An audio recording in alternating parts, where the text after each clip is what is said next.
الحمد لله رب العالمين والعاقبة للمتقين والصلاة والسلام على رسوله سيد المرسلين خاتم النبيين رحمة للعالمين سيدنا ومولانا محمد رسول رب العالمين وعلى آله وصحبه أجمعين. أما بعد فأعوذ بالله من الشيطان الرجيم. بسم الله الرحمن الرحيم.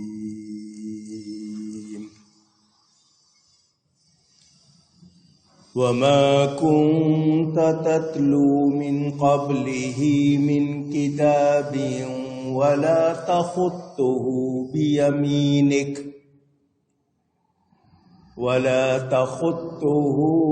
بيمينك إذا لارتاب المبطلون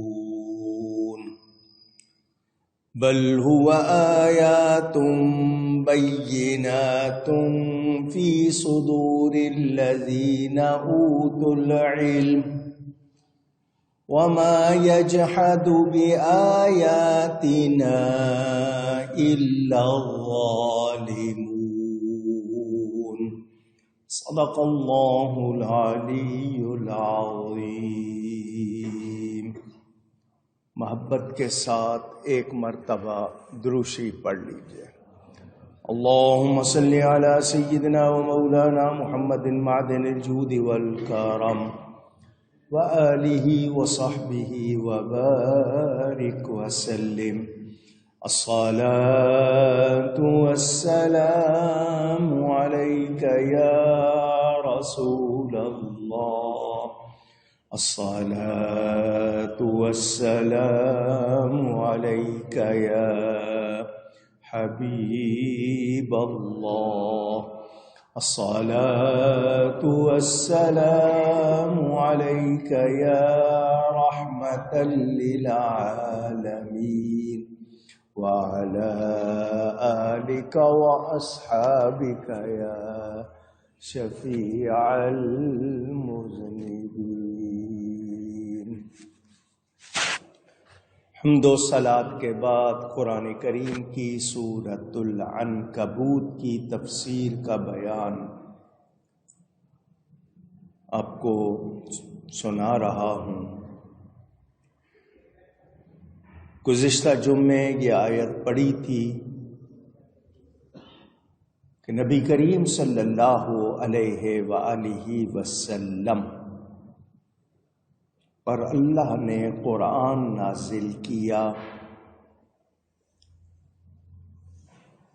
لیکن یہود و نصارہ تورات اور انجیل کو تو مانتے تھے مگر قرآن کو نہیں مانتے تھے. تو اس کا مطلب یہ کہ وہ رب تعالیٰ کو ہی نہیں مانتے تھے بلکہ اپنی خواہشات کو مانتے تھے.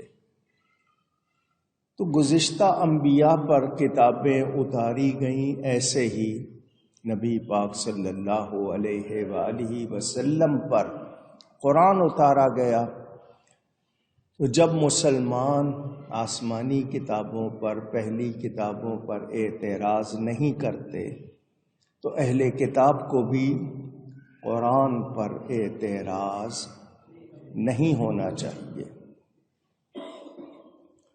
اور یہ بتا دیا کہ نبی پاک صلی اللہ علیہ وسلم نزول قرآن سے پہلے نہ کوئی کتاب پڑھتے تھے، نہ اپنے ہاتھ سے کچھ لکھتے تھے.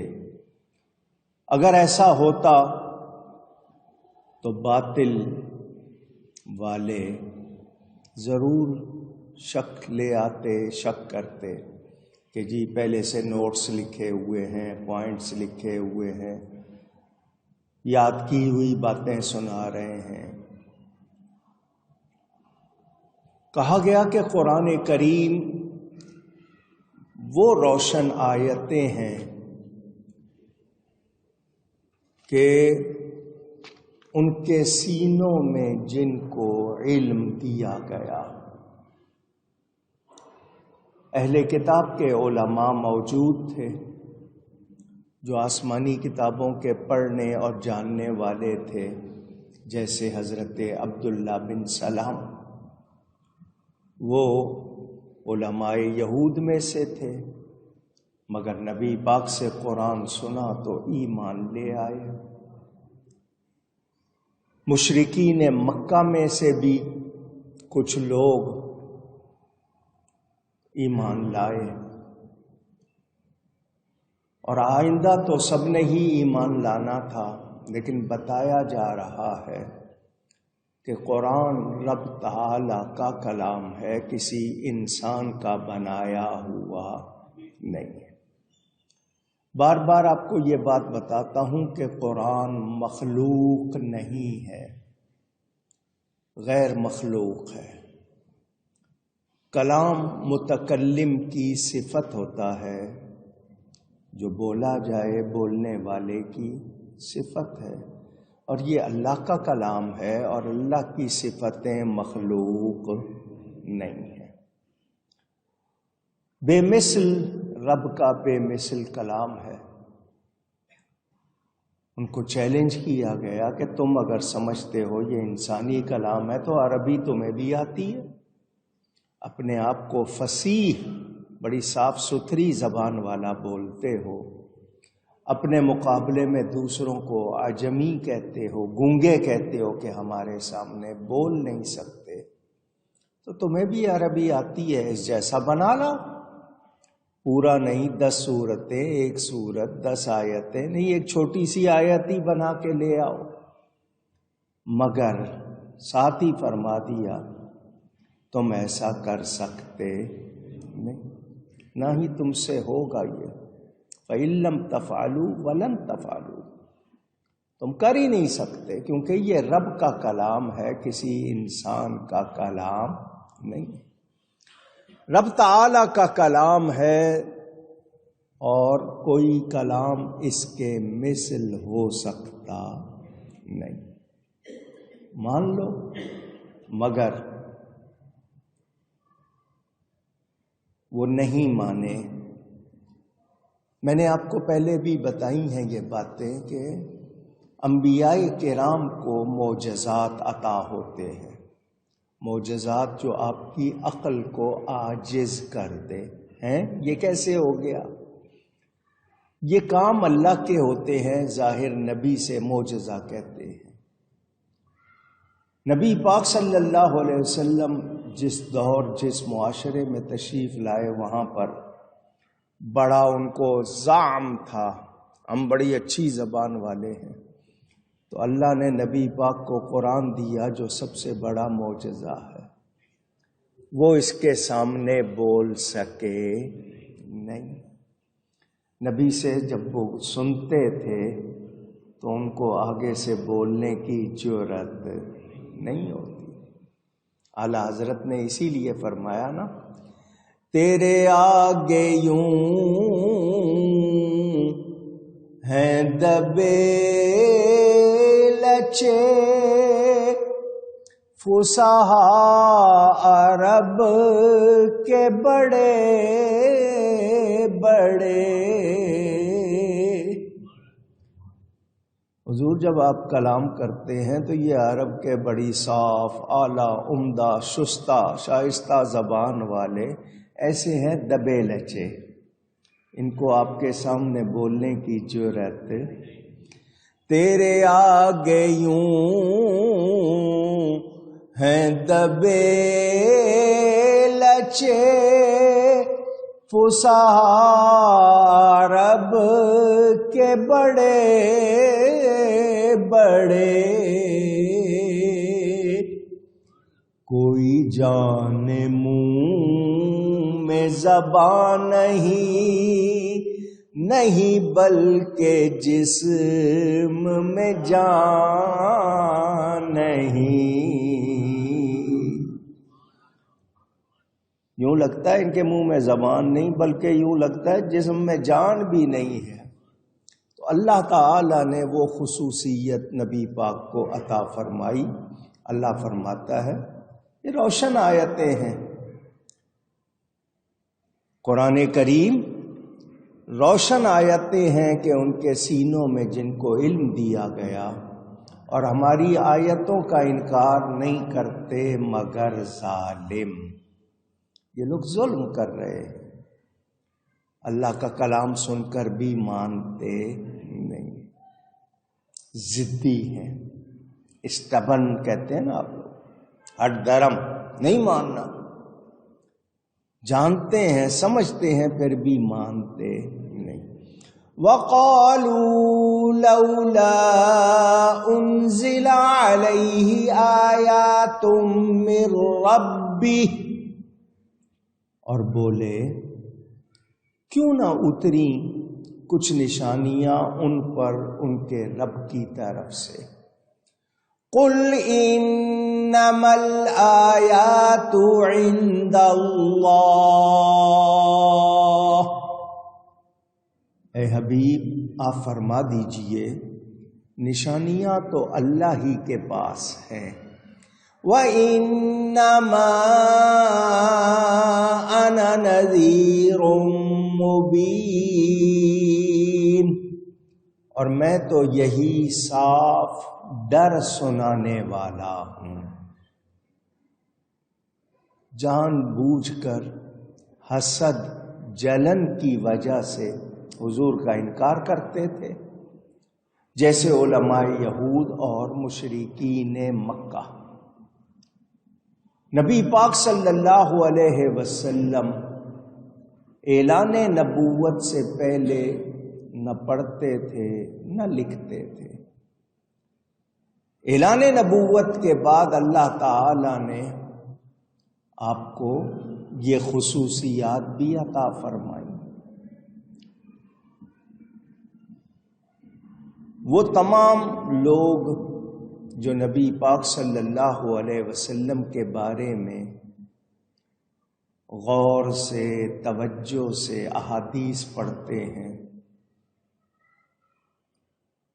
وہ احادیث پڑھتے ہوئے کہتے ہیں کہ حضور صلی اللہ علیہ وسلم لکھنا پڑھنا جانتے تھے، بلا شبہ جانتے تھے۔